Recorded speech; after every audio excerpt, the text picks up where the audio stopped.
now I got to wear this stupid thing. Yeah, you look cool. You're like Oh yeah, it looks real cool if you're Kip Winger. Okay. All right, man. Well, thank you so much for finding time talking to So me. I have been actually getting busier because of things like Skype lessons, and now I've been doing a lot of collaborating with a few people online with some musical projects and stuff. So I seem to be out here for pretty much my whole entire day lately, Wow, that's creating, which is nice. You are locked up at home, right? like me and the rest of the world is Yeah. the same. Yeah, it's the same thing for all the Yeah, states. I we think. were on tour. We were on tour in the States, and that got cut short by 2 days, sadly. And as soon as we finished in Charlotte and drove right back to Jersey, and as soon as we unloaded the gear in Jersey, I drove back to New York. So Yeah. I'm back home upstate. Everybody else is sequestered in Jersey. Dave's in Florida. Just waiting it out. Yeah, it's crazy times, and it's Yeah. all over the world. This is the craziest part, right, about it. I mean, it's. Yep. Like this is. I mean, obviously we had H1N1 pandemic, right? We had what, the swine flu and all that kind of SARS, crazy stuff. Ebola. Yeah. But this is the very first time when governments actually called for their citizens back, shut down the borders, and I mean, pretty much, keeping everyone inside. This is Yeah. unbelievable. Yep. Right. So you've been saying that you're actually more busy now, or you at least you feel like you're more busy. What keeps you sane? What are you doing? Well, I say that I'm busy because, like I said, I mean, even if I'm home off tour, I'm usually in my studio half the day anyways, whether it's practicing or working on some other ideas or just, straightening things up for when I have lessons and stuff. But that's, pretty much where I live is in here. I would call this my man cave, basically. So before this whole thing started, I would have been in the midst of making 2 albums anyways, which I'm still going to be doing. But now it's all this other online stuff that I'm taking part in with other people. That's kind of taking priority. I mean, we were supposed to finish this tour, and literally we just got the first 5-song demo from DeeDee for the next record. So our plan was to start working on some new material, but considering the fact that we have to stay in our spaces right now, we're just kind of doing things electronically, and it's just giving DeeDee some more time to write, because we were kind of on a little bit of a timeline, because all right, I'll say we had a plan. All right. But everybody had a plan before like last month. So now it doesn't really, it's like they say, God laughs at when you make a plan, That's true. So our plan was to be on the road with a full European tour March of 2021 with a new album. We have no idea if that's going to even be a possibility right now, because that would have, timelines that we had for the record label and whatnot are no longer those anymore, because the record label's shut down and nobody's doing any business right this very second. Yeah. So I don't know in the grand scheme where that's going to happen, but I do think that it's kind of good that this is happening right now, because I know we were starting with like 5 or 6 songs, but I know he's up to like 9 right now. So it's giving us the freedom to be able to take some more time to write, which I think is important. So I think in an odd sort of way, this is a good thing for us right now, being home and being forced to work in this environment. Yeah, but hey, the new Overkill album coming out. This is good anytime, right? Whether it's in a year or in 2, I mean, I'm personally excited to hear it, right? So that's great, yeah. But how do you think the whole this coronavirus pandemic will affect? I mean, I already heard how it will affect Overkill, presumably, right? But what do you think about music industry in general? Because I mean, nothing is going to stay the same, I feel like. Nothing is going to stay the same. I'll be quite honest with you.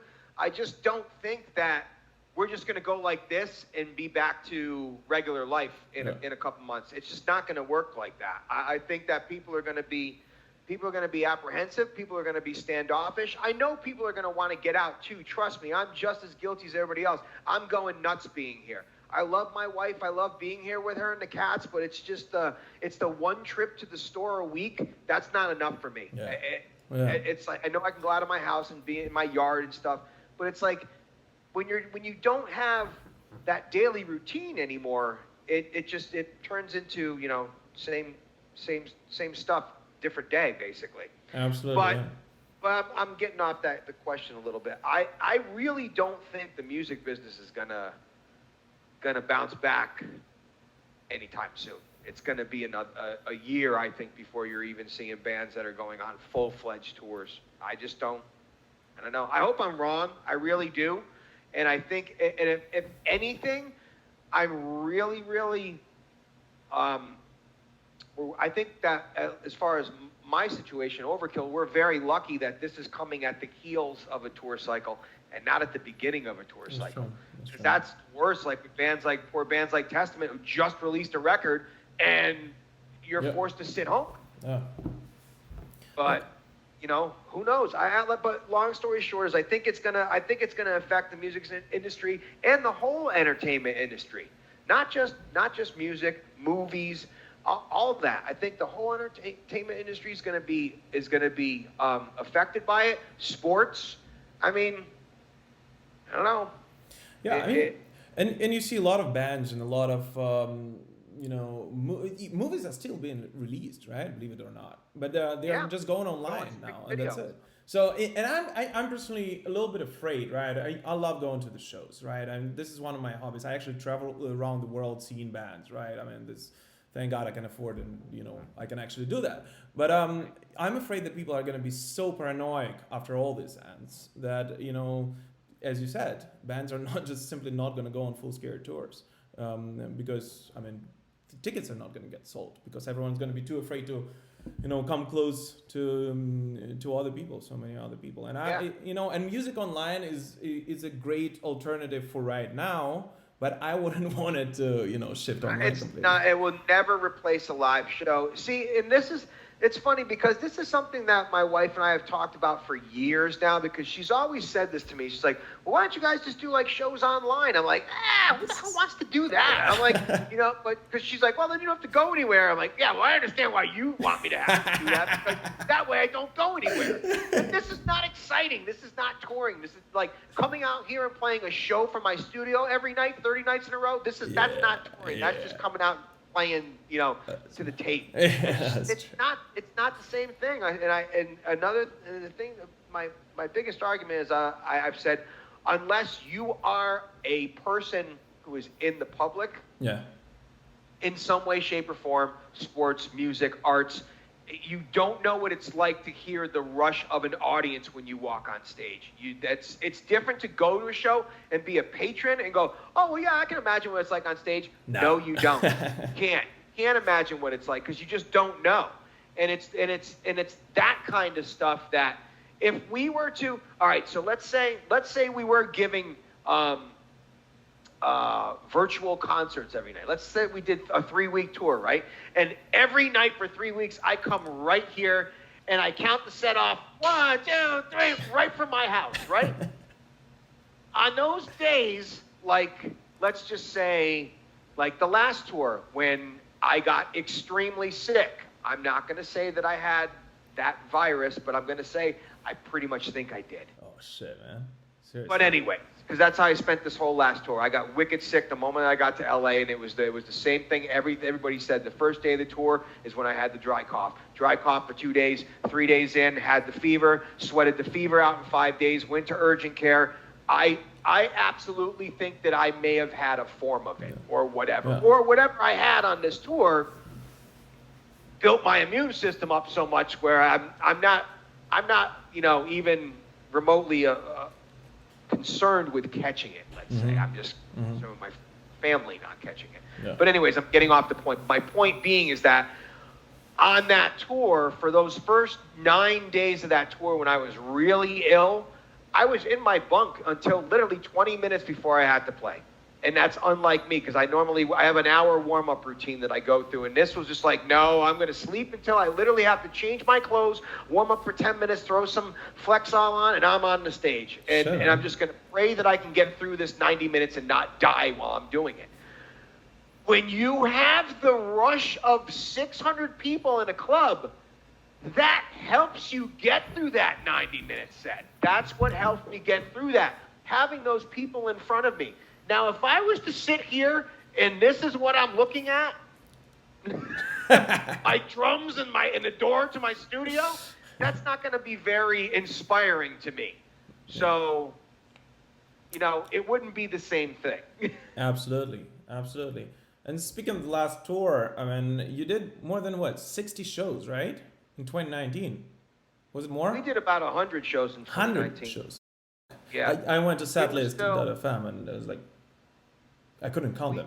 There were just so many of them. Not everything was up online. I know that because I had to just go through and find all the dates a month ago for my account for my taxes. But we're one of those bands that plays a lot because we're not like one of those bands where from the old mold, and I'm going to say like what Overkill used to be like and what Shadows Fall used to be like too, which was record tour. Put a record out, tour for 9 months, you go home for a month, you make another record, you're right back out again. That destroys people, and it just becomes too much after a while, which is why bands fizzle out and things happen. But Overkill's a band where we just go out for a little while, we come home, we write, we work on some stuff, we go out for a little while again. So it's always short periods, so it's like we're always constantly working at something, which is kind of cool. Because that way it's not like a pressure for like, okay, we went and we toured for 9 months straight, now we got to come home and write a record, so. Yeah.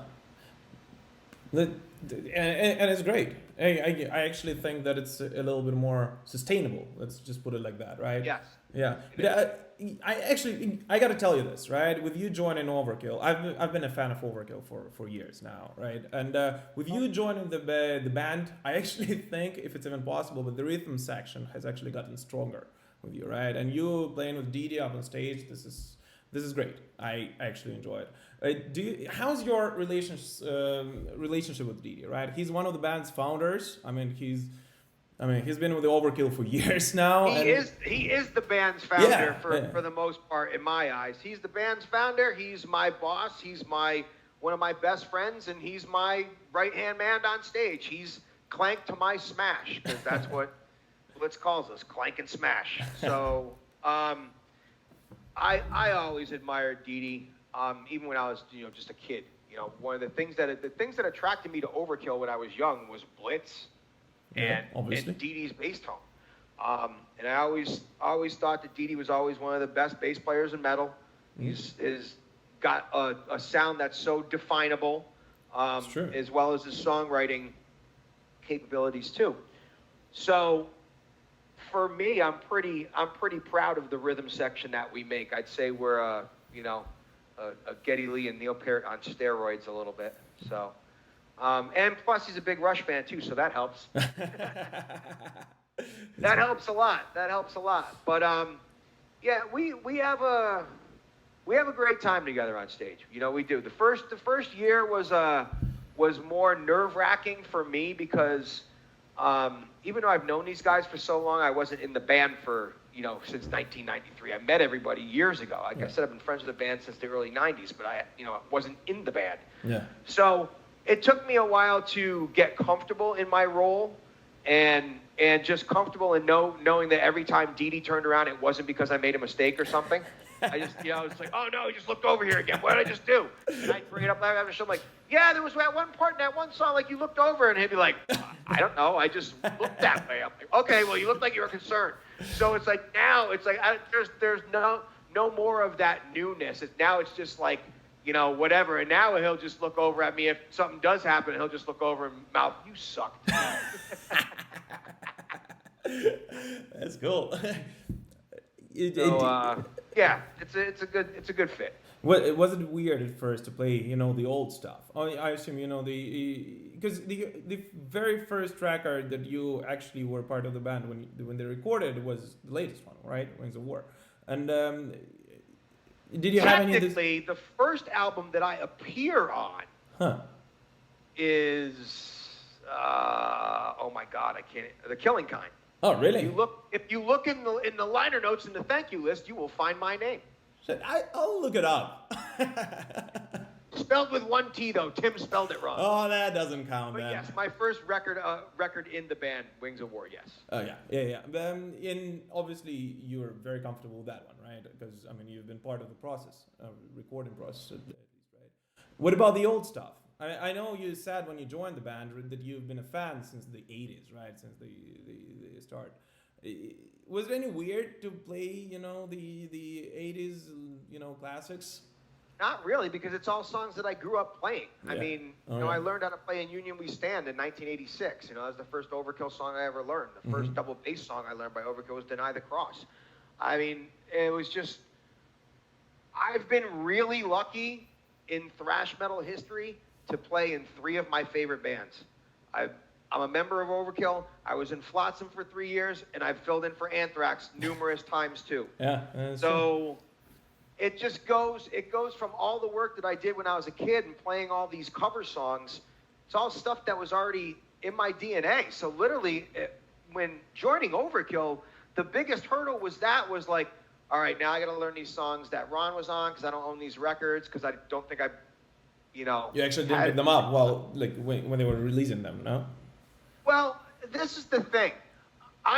When I started making my name with Shadows Fall, I was so busy touring and recording with my own band that I kind of fell off the map with a lot of bands because now I wasn't a fan anymore. I was a peer. Yeah. I was doing my own thing.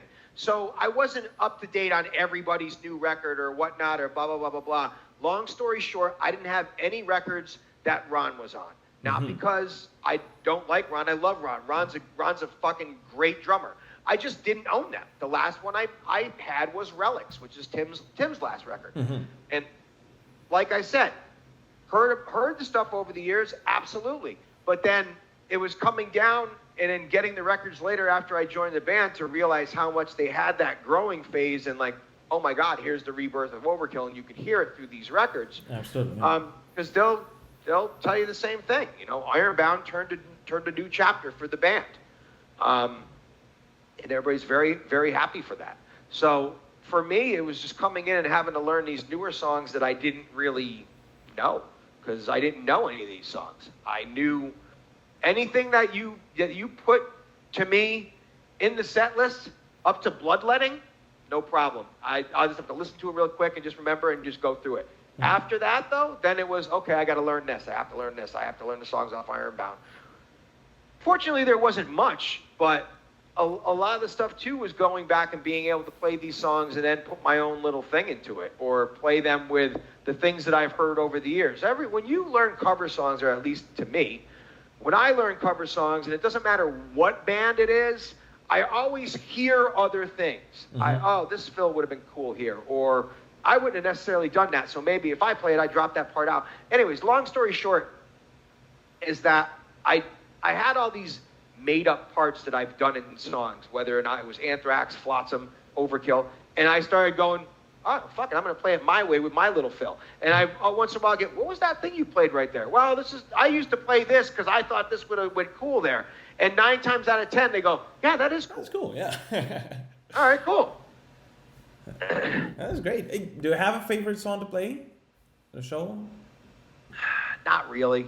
There's a lot of them. I can't say like, I mean, if you ask me that question, like when I first joined the band, I was like, yeah, I want to play Deny the Cross because I just love that song. Yeah. But like 2 years later, I'm like, oh, come on, let's get Necroshine back in the set. Bring Me the Night back in the set. It's like every other tour cycle, I'm like, sending DeeDee text messages subliminally like, what do you think of this song? What do you think of this song? I think we should play It Lives. That's cool. Hey, it's great when you know. Really, all of them are my favorites to play. Let's put it that way. What about one story from last tour, except for you getting very sick, right? That sucked. Like one crazy story about last tour, or one favorite show, or one craziest crowd. I can't even give you any of that on this last tour, because this last tour was such a blur to me, because all I did was go right to my bunk after the shows. It was not even being on tour. I didn't enjoy it at all. I felt like shit the whole entire time. So what I'm going to do is I'm going to go back on my phone to the tour before that, and see if I can find something cool to tell you from that. How about that? Yeah. Because this one is just like, yeah, I got up, I played the show, I blew my nose all over my bunk all night, and I woke up and still felt like shit the next day. That's sucks. not really. I'm sorry. Yeah. And you're supposed to enjoy it, right? I mean, you got to love it. You are supposed to enjoy it. And the fact is, we were home for so long, and I was looking forward to going back out on this run. And then this it happened. I was just like, oh my God. It's like, why now? All right. Mega Cruise. We were on a tour before that. US tour? Something like that. Oh, that was Turkey. The last European run we did, we went to Turkey at the end of it. Yeah, on 17, right? No, last year. Wait, which year is that? We're 2020. 2019. Yeah. I keep forgetting. All right, anyway, I don't know about like crazy stories on tour, but how about like just, cool things that happen on tour? Like, being part of the Cavalera drum jam every night with Max and Igor was pretty fun when we did that tour with them. That was 2017, I think, or 18. There's a lot of crazy things. Blitz's 60th birthday was pretty crazy. Where did you go? What did you do? Where were you? We were in Minneapolis, Minnesota. Uh-huh. He was expecting the whole day that we were going to do something. I think his idea of what he thought we were going to do and what we did were two totally different. Because I think in his mind, he's like, oh, they're probably going to get me like strippers or something. And we're like, no, not at all. Dave and I went across the street to the Target. There was a Target that was like across the street from the venue. And Dave and I went across the street, and we spent like $60 like on all, elderly things. Fiber supplements, like Viagra pills, adult diapers, all this stuff, like a shirt that said like #1 grandpa on it, like all this stuff that, you don't want to get. We put it in this giant like pink happy birthday bag with all these balloons and stuff. And then we got him a walker. we had to hide the walker. So we hid the walker and all these balloons inside the ticket office to the venue. So we didn't see it the whole night. So after the show, we were trying to figure out how we were going to do it, because our tour manager had a cake and all that, and he's like, all right, well, how do you want to do this? Because we want to make sure that we can get the crew involved too, and not just do the thing and then those guys are tearing down and like, oh, you missed it, sorry. Yeah. So our TM goes, well, let's just do this. He goes, go down, because it was a club where we had a situation where usually I'm a dressing room guy. And some guys in the band are bus guys. I'm a dressing room guy. DeeDee and Blitz sometimes go right to the bus. Derek sometimes goes right to the bus. I always go back to the dressing room. Normally because I just have too much shit, to carry in. I got 4 bags or whatnot. So I just make my way back to the dressing room. But normally I don't go back there like right as soon as I'm done. Like my normal protocol usually is to get off the stage, have a little drink, just check in with my tech, make sure he's cool, we had a good show, good night, all right, tear down, I'll see you afterwards, we'll have a drink. And then I go chat with Dave a little bit, because he's taking down his in-ears rig. So we usually, have a 5 to 10 minute chat about the show, joking about whatever, or, just see that, or this, that, and the other thing. But this night, our tour manager's like, just go down to the dressing room as soon as we're done, and we'll just get everybody down there, and then we'll bring the cake and all that. So, and it turns out that the bus guys can't be bus guys for this show because the dressing room is behind the stage, and now you have 800 people that are in the front that you literally would have to walk through to get out the door of the building to get to the bus because the bus is in front of the building and not in the back. So they were forced to go to the dressing room. So Blitz goes down there as soon as we get done, and I come down right afterwards. And he's like, hey. And I'm like, hey. He goes, everything cool? I go, yeah.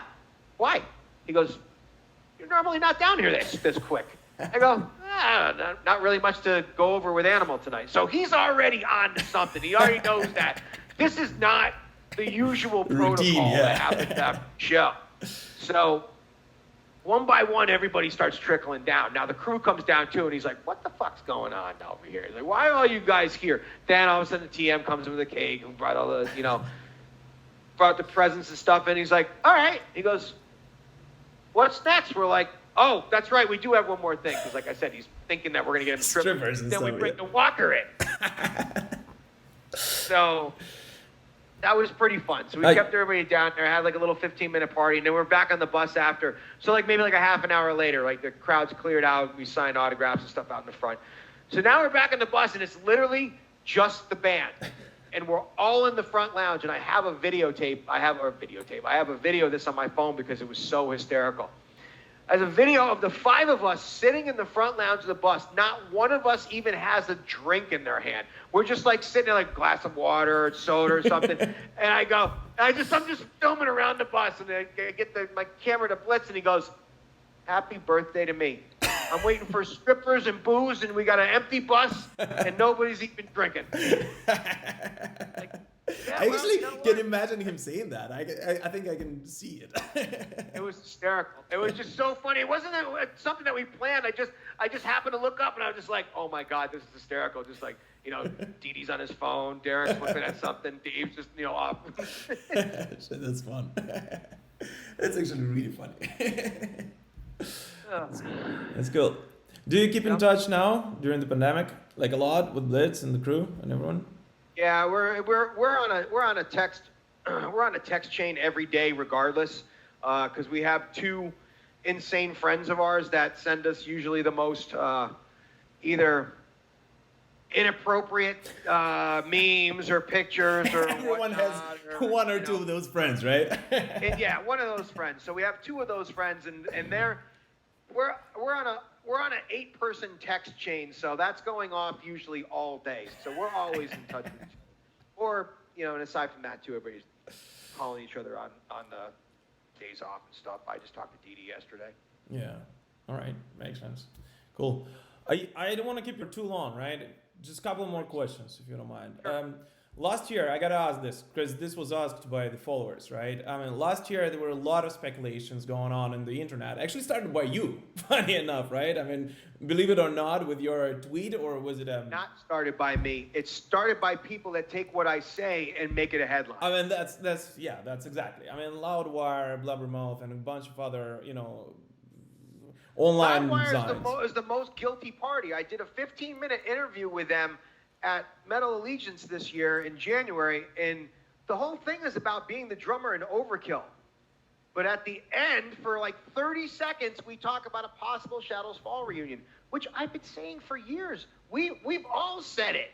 We just don't have we don't have schedules right now that work for us to do it. It's not because we don't want to do it. We talk to each other all the time too.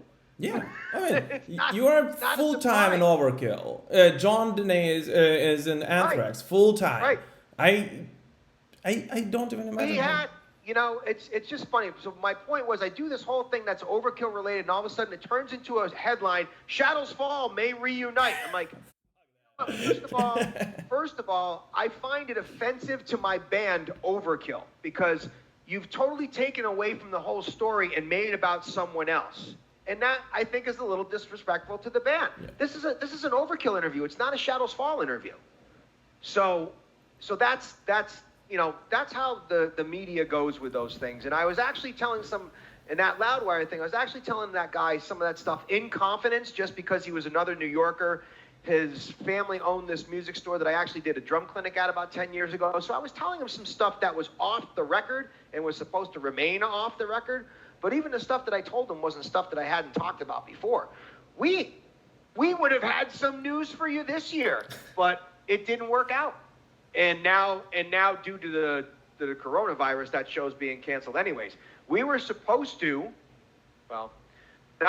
we were offered last year it was the fall of last year because I was on tour in Europe with Overkill when the text message came in. We got offered, Shadows Fall, got offered to play with Iron Maiden in the Philippines in May of this year, which would have been the SummerSlam Festival, which is a festival that our friend Vernon puts on every year in Manila. Shadows Fall did the first one. This was going to be the last year he did it, so he wanted to bring us back down to kind of bookend it and close it out. One reunion show, opening for Maiden. Yeah, that's going to suck. So the first thing was, there's 3 guys that are already saying yes, obviously, but there's 2 guys who are in bands that can't just go say yes. So I went and talked to Blitz and DeeDee about it, and I was like, do you think we're going to be doing anything in May? Well, we'll be writing, but not touring. I'm like, can I get 4 days to go to the Philippines and do this show? And they're like, you want to fly all the way to the Philippines and do this one show? I go, yeah, it's with Iron Maiden. Yeah. You got to do it. And he goes, can we get on it too? I go, I think it's only a 2-band bill. But anyways, it turned out that John couldn't do it anyways. Right. So we had to pass on it. And Death Angel got the spot. But now, I just saw that Maiden canceled their Japan tour, and the Philippine show fell right in the Japan tour, so my guess is it's canceled anyway. So yeah. But we almost played a show there. That's good. That's not gonna make a headline. No. That should be though. Shadows Fall almost does that. That'll be fun. Eventually, when the stars align, it'll happen. Yeah, that's true. I'll be honest with you. I gotta say, I'll be honest with you. I'm an Overkill fan, right? And I loved Overkill. And whatever you do with Shadows Fall or any other band, just please don't make it intervene. Like, make sure it doesn't intervene with new material but Overkill. This is my personal request to you. I just gotta say that. But I always know how to keep my projects separated from each other. I know, man. That's true. All right, man. Any other message for the fans and anyone you want to say? Stay safe. Listen to what they tell you. Stay inside and wash your hands and don't sneeze and cough on people. We'll make it through this. That's true. Actually, those are good advices all the time, right? People should wash their hands a little more. Yeah, that's the one thing when we were talking about this on the beginning of the interview. I did want to say that the one thing that I do when we were talking about how the entertainment industry is going to suffer.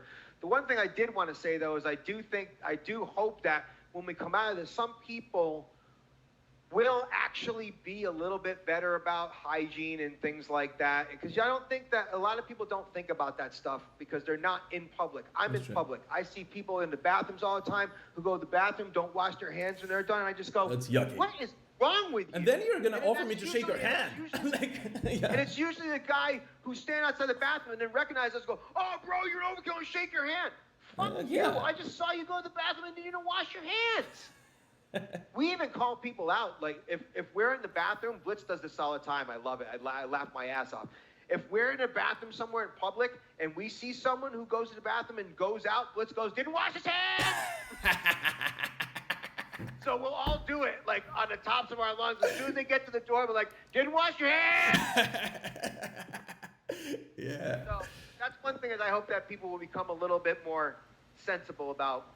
It's true. Yeah, that's a good advice. Yeah, we all need that a little bit, all over the world. Right. Exactly. Thanks a lot, Jason. It's been a pleasure. Thank you for finding time and keep rocking. Keep sane, please. During this time. You. All right. Thanks, man. See ya. Thanks a lot. Thanks. Take care. See ya.